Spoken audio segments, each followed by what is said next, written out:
지난번에 26절까지 봤고요. 오늘은 마지막까지 한번 다 봤으면 좋겠습니다.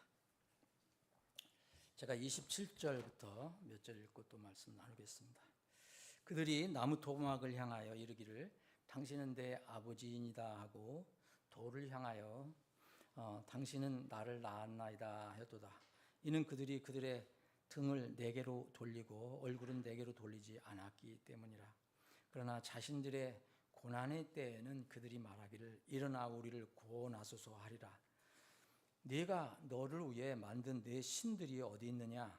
네가 고난을 당한 때에 그들이 너를 구원할 수 있다면 그들이 일어나게 할지니라.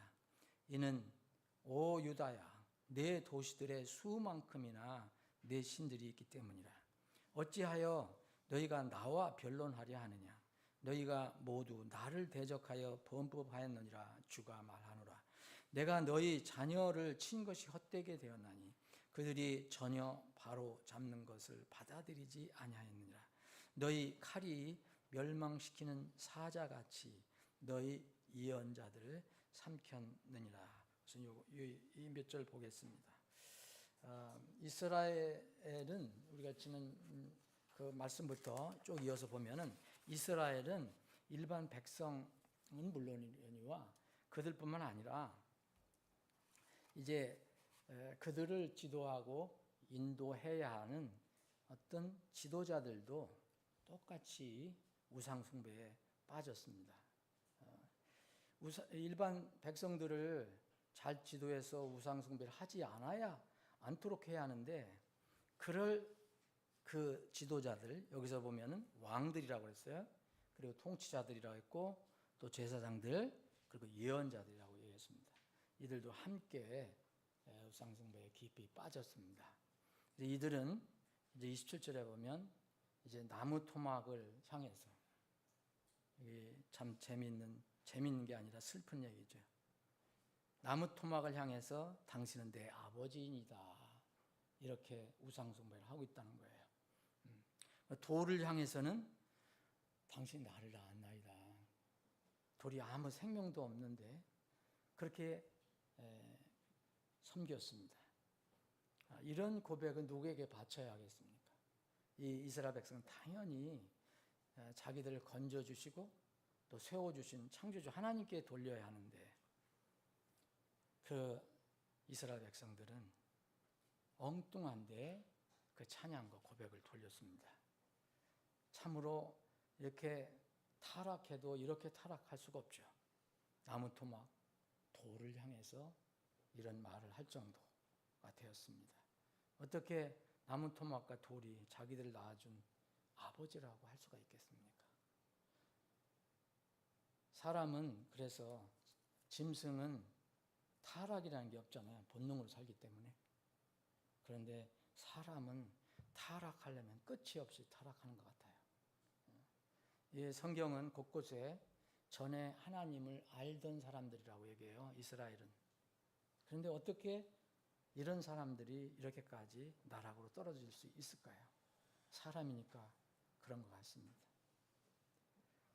이스라엘이 심판을 받아서 고난을 겪게 될 때 그러면 그들이 어떻게 할 수 있겠습니까? 하나님 대신 그들이 아버지라고 했으니까, 자기들이 아버지라고 했으니까 그 우상들에게 여기 보면은 이 27절에 보면 일어나 우리를 구원하소서 그렇게 할 것이다 너희들. 그렇게 엉뚱하게 할 것이지만 그 죽은 이 나무 토막과 돌이 그들을 어떻게 건지겠습니까? 참 신기한 거죠. 출애굽의 은혜를 받은 이스라엘이 이제는 생명 없는 나무 토막과 돌에 자기들을 구원해달라고 빌고 있습니다. 또 신들은 그 이스라엘 백성들이 사는 도시마다 다 있었기 때문에 수가 얼마나 많은지도 모른다고 얘기했습니다. 그런데 그들은 수가 아무리 많아도 이스라엘을 건질 아무 능력이 없습니다. 그런데 묘하게 사람은 하나님을 무시하거나 잊어버리고 살다가 어떤 고난을 겪게 되면 그때 하나님을 찾습니다. 여기에 자신들의 고난한 때에 엉뚱한데 구하긴 하지만 자기들이 왜 고난에 처했는지 이제 뭔가 어설프게 깨닫기 시작합니다. 성경 곳곳에 이제 고난이 올 때 백성들이 하나님을 찾는다는 말씀이 있습니다. 그래서 하나님 백성에게는 고난과 역경은 절대 나쁜 것이 아닙니다.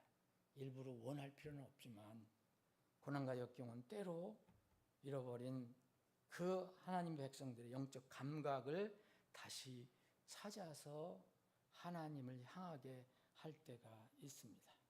누가복음 15장에 있는 유명한 이야기 여러분 잘 아실 거예요. 탕자 이야기. 그는 이제 그 탕자는 아버지의 그 모든 은혜를 누리고 참 배골치 않고 잘 살았지만 자기 육이 동했을 때는 이제 아버지를 떠나서 세상으로 갑니다. 그가 아버지를 다시 찾게 된 동기가 있습니다. 그에게 고난이 찾아왔기 때문입니다. 먹을 것도 없고 돼지들이 먹는 곡식마저도 먹을 수가 없어서 굶어 죽게 되었을 때, 그때에 성경을 보면은 그때에 그제야 그가 정신을 차렸다라고 나옵니다. 그래서 정신을 차리고서 이제 내 아버지는 마음이 풍족한데 나는 왜 여기서 굶어 죽나? 그리고 내 아버지 집에는 품꾼이 얼마나 많은데 나는 여기서 굶어 죽는구나, 이렇게 깨닫게 됩니다. 그래서 이 정도면은 그래도 다행입니다. 그런데 이렇게 고난이 있고 역경이 있어도 정말 깨닫지 못한 사람들이 있어요. 참 안타까운 일이지만은 시편 110편 72절에 보면 고난을 당하는 것이 그래서 내게 유익하다. 이로써 내가 주의 법기도를 배우게 되었다라고 고백을 합니다. 그런데 이스라엘은 슬프게도 그 완악함이 너무 깊어서 주님께서 그들을 바라주시려고 바로잡아 주시려고 아들까지 자녀들까지도 치셨다고 그랬는데 그래도 그들은 그런 징계도 별 소용이 없었어요. 하나님께서 예언자를 보내셔서 경고하고 또 권면하셨지만 30절에 보면 이런 이 예언자들도 그냥 삼켜버리고 말았어요. 죽여버렸다는 거죠. 선민 이스라엘의 이런 행동은 자기들을 구원해 주신 하나님을 모독하는 것입니다.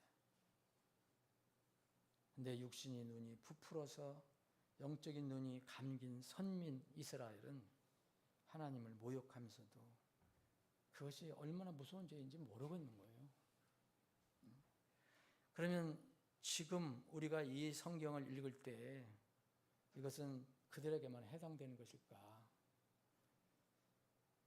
옛날 과거에 기록된 것은 다 우리의 유익을 위해서 기록됐다고 했는데 지금은 이런 일이 없을까요? 하나님을 믿지 않고 우상을 신으로 섬기는 사람들 지금도 이스라엘 백성과 같이 똑같은 그 일을 반복하고 있어요. 그들을 이제 창조하신 분은 하나님이신데 여전히 나무 토막에 가서 빌고 돌에 가서 빕니다. 나무 토막이 그들을 만들지도 않았고 돌이 그들에게 생명의 숨을 불어넣지도 않았는데 여전히 이 참 만물의 영장이라고 하는 사람들이 그렇게 하고 있습니다.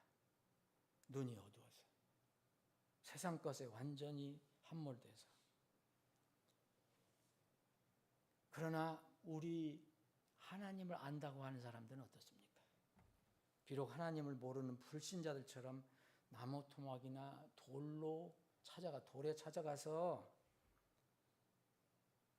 빌지는 않는다 하더라도, 절하지 않는다 하더라도 신약 성경에서는 우리에게 우상이 있다고 얘기합니다. 기독교인들이라고 하는 사람들도 여전히 문제가 생기면 하나님께 나가는 대신 세상을 의지합니다. 세상을 자기 하나님으로 삼고 세상의 방법으로 그 문제를 해결하려고 합니다. 이것은 나무 토막 돌이 아니더라도 분명히 우상입니다. 하나님 이외에는 다 우상입니다. 31절 제가 읽겠습니다. 오 세대야, 너희는 나 주의 말을 살펴보라.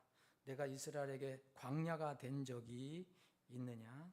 어둠의 땅이 된 적이 있느냐? 어찌하여 내 백성이 이르기를 우리는 주들이니 우리가 다시는 죽게 가지 아니하리라 하느냐? 처녀가 어찌 자기 폐물들을 잊으며 신부가 어찌 자기 의복을 잊겠느냐 하지만 내 백성은 셀 수 없는 날 동안 나를 잊었도다. 여러분, 여기선 더 심한 이제 이 타락하는 모습이 나옵니다. 우리가 지금 읽은 부분에 31절에 뭐라 했습니까? 이제 자기들이 스스로 주라고 얘기합니다. 나 하나님은 쓸데없다. 내가 주다. 내가 주다. 그래서 우리는 다시 주께 가지, 당신께 가지 않겠다. 하나님 앞에 가지 않겠다. 스스로 주들이라고 얘기합니다. 하나님은 한탄하십니다. 처녀가 어떻게 폐물들을 잊을 수 있겠느냐. 신랑이 받은 폐물. 그리고 신부가 자기 의복을 어떻게 입겠느냐. 그 결혼을 위해서, 성스러운 결혼을 위해서 받은 그 의복, 입은 의복을 어찌 입겠느냐. 세상은 잊지 않는데 이상하게 내 백성은 나를 잊는다. 근데 셀 수 없는 날 동안 이렇게 나를 잊고 살고 있다라고 말합니다. 하나님께서 이스라엘 백성에게 온갖 은혜를 베풀어 주셨는데, 그래서 하나님은 이스라엘에게 광야가 된 적이 없습니다. 바람 흉흉 불고 아무것도 없는 그건 광야가 된 적이 없는데, 이들은 하나님은 아무 쓸모없는 것으로 생각해서 하나님이 이들에게 되묻습니다. 내가 이스라엘에게 광야가 된 적이 있냐? 이것은 우리에게 질문하시는 것인지도 모릅니다. 어둠의 땅이 된 적이 있느냐? 하나님을 믿는 사람들에게 하나님이 어떻게 우리에게 광야가 되십니까? 어둠의 땅이 될 수 있습니까? 우리 마음이 그렇게 이 메마르고 거칠어 가니까 그렇게 보이는 것이지요. 절대 하나님께서는 이스라엘에게 먹을 것을 주지 않아서 또 굶게 하시거나 입을 것이 없어서 헐벗게 하신 적이 없습니다. 어디로 갈지 몰라서 이리저리 방황하게 하신 적, 어둠 속을 걷게 하신 적이 없어요. 그런데 그들은 이제 주님을 잊었습니다. 피조물이 창조주를 잊는다는 것은 엄청난 교만입니다. 지독한 신성모독입니다. 종이 주인을 무시하는 것과 같습니다. 여러분, 피조물이 창조주 하나님을 잊어버리고 무시하면 될 수 있는 것은 하나밖에 없습니다. 스스로 주가 되어야 됩니다. 내가 하나님이 되어야 된다는 거예요. 그래서 자기가 스스로 주인이 되고 스스로 하나님이 됩니다. 그래서 자기들이 주라고 얘기합니다. 내가 주다, 이제. 이렇게 하나님을 잊어버리고 스스로 주가 된 이스라엘을 향해 하나님은 결혼할 때 신부와 신랑의 관계를 빗대어서 말씀하십니다. 이사야 예언자도 이사야서 61장에 비슷한 말씀을 했습니다. 여러 예언자들도 이런 하나님의 마음을 풀어냈습니다. 호세아 예언자도 그런 말씀을 했습니다. 여러분, 우상 숭배는 아무 생명이 없는 신들을 따라간 거잖아요. 돌로 만들었던, 나무 토막으로 만들었던. 그런데 사실은요, 실제로는 이렇게 우상 숭배하는 사람은 자기가 주인이 되는 것입니다. 그들이 그 아무것도 모르는 생명이 없는 돌이, 나무 토막이 이 우리를 택하는 게 아니잖아요. 우리가 사람이 그것을 택하는 거예요. 그러니까 결국은 자기가 주인이 되는 거죠. 나무 토막과 돌로 만든 신들은 그들에게 어떤 영향도 끼치지 못합니다. 이렇게 타락하도록 이렇게 유혹하는 것은 사실은 그 우리 육을 이제 이용하고 타락시키는 영적인 어떤 존재가 있는 것입니다. 그래서 성경에서는 뱀이라고 하죠. 잘 속이고 말 잘하는 뱀. 우리는 세상에 그 잘 속이는 말을 잘 듣습니다. 이런저런 이야기를 잘 듣습니다. 곧 사탄입니다. 사탄의 특징은 속이는 자입니다. 온 세상을 속이는 자. 이들은 결국 자기들이 의식하지 못하더라도 돌을 따라가고 나무토막을 따라가는데 그 뒤에는 바로 온 세상을 속이는 이 사탄이 있습니다. 그래서 결국은 성경에서는 우리가 악한 영을 따라가는 이 공중권세를 잡은 자를 따라가는 그런 사람들로 표현을 합니다. 여러분, 영적 신분은 내가 누구에게 속하는가에 결정되는 겁니다. 절대 나는 나에게 속하면 안 됩니다. 나는 주님께 속해야 합니다. 땅에 속하면 땅의 시민이 되는 거고, 하늘에 속하면 하늘의 시민이 되는 겁니다. 주님께서 자주 말씀하셨습니다. 너희가 그리스도에 속하기 때문에 그랬어요. 너희가 그리스도에게 속하기 때문에 누구든지 너에게 내 힘으로 마실 물 한 잔을 주면 진실로 내가 너에게 이르노니 그가 자기 보상을 잃지 아니할 것이다. 우리가 그리스도 안에 속하기 때문에, 그리스도에 속하기 때문에 요한복음 8장에 보면 예수님께서 그 주위에 있는 사람들에게 얘기합니다. 너희는 아래에서 났고 땅에서 났고 나는 위에서 났다. 너희는 이 세상에 속하고 나는 이 세상에 속하지 아니하리라. 분명히 어디에 속했는가? 그래서 우리는 그리스도 안에 속하면 우리는 하늘에 속하게 됩니다. 땅에 발을 딛고 살지만 우리는 신분은 하늘에 있습니다. 이렇게 땅에 속하지 않고 하늘에 속하신 주님을 믿고 구원받으면 그 사람은 하늘에 속하신 주님과 같이 하늘에 속한 사람이 되는 것입니다. 부활할 사람들은 그래서 이제 하늘에 속한 사람들만 부활하는 겁니다. 첫 사람은 땅에서 나서 땅에 속하고 둘째 사람은 하늘에서 나서 나신 주인이라. 땅에 속한 자들은 또한 땅에 속한 그 사람과 같고 하늘에 속한 자들은 또한 하늘에 속한 그분과 같으니라. 이거 부활에 관해서 말씀하면서 주신 말씀입니다. 그러므로 우리는 다 하나님께 속하고 주님 안에 있는 것입니다. 만약 우리가 진실로 하나님에 속하고 주님께 속해 있다면 주님께서 또 내 안에 계시기만 하면 우리는 이 땅에서 힘들고 어렵지만 때로는 고난을 겪지만 때로는 몸이 아픈 그런 고통도 겪지만 우리는 반드시 승리합니다. 요한복음 16장 33절에 보면 주님께서 이 세상을 이기셨다고 그랬어요. 이미 이기셨다. 그렇기 때문에 우리가 그리스도 안에만 있으면, 그리스도께서 내 안에만 있으면 나는 이미 세상을 이긴 것입니다. 이것은 신비가 아니라 진리입니다. 내 안에 그리스도가 계신가? 나는 주님께 속았는가?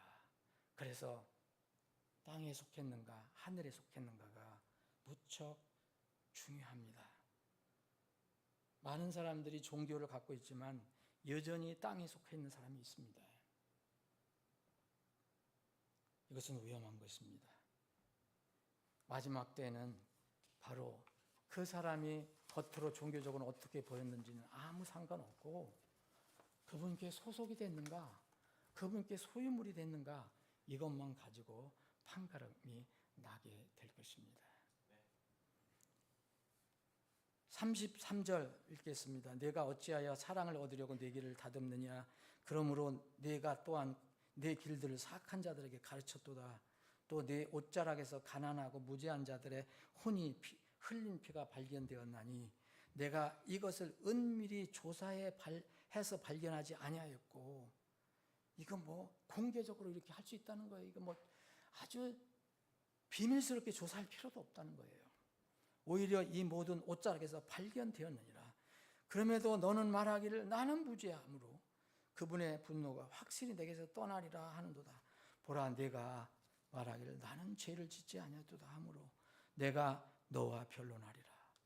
내가 어찌하여 내 길을 바꾸어 부지런히 돌아다니느냐.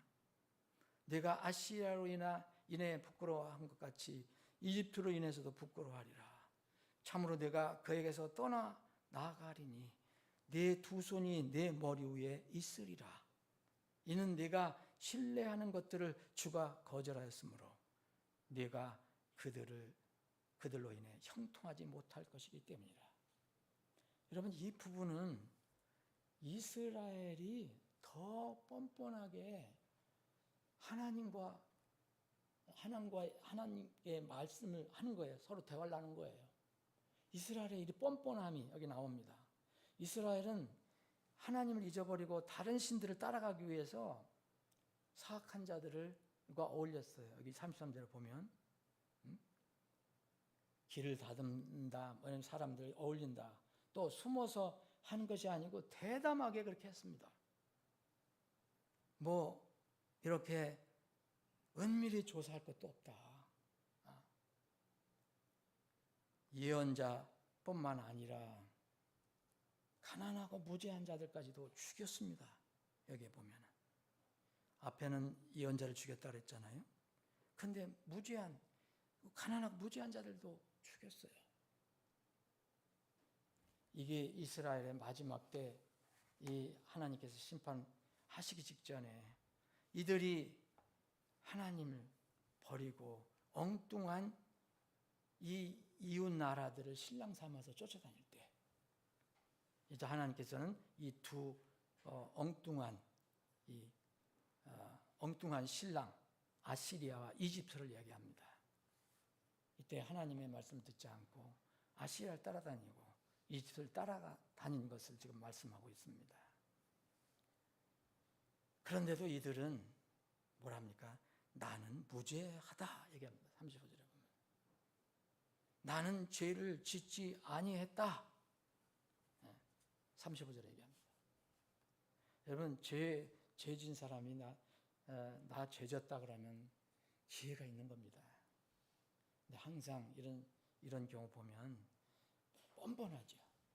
엄청나게 뻔뻔합니다. 나는 무죄하다. 나는 죄를 짓지 않았다고 이렇게 주장합니다. 그런데 주님은 그것을 알려주십니다. 내 길을 부지런히 너 바꾸어서 돌아다니지 않았냐? 왜 하나님과 함께 가는 길이 아니라 길을 바꿔서 어딜 쫓아갔습니다. 누굴 따라갔어요? 아시리아하고 이집트예요.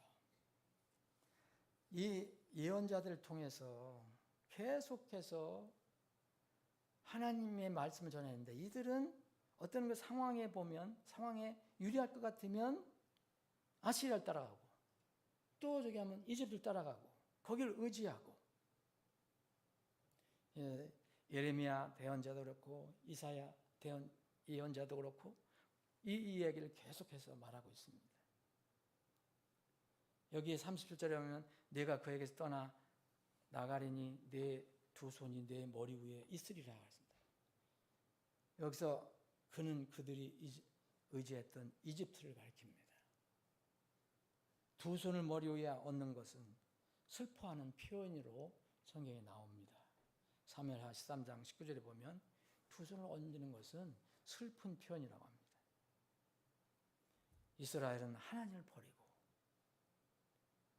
시리아를 찾고 이집트를 찾아다녔지만 결과는 아무 소득이 없었어요.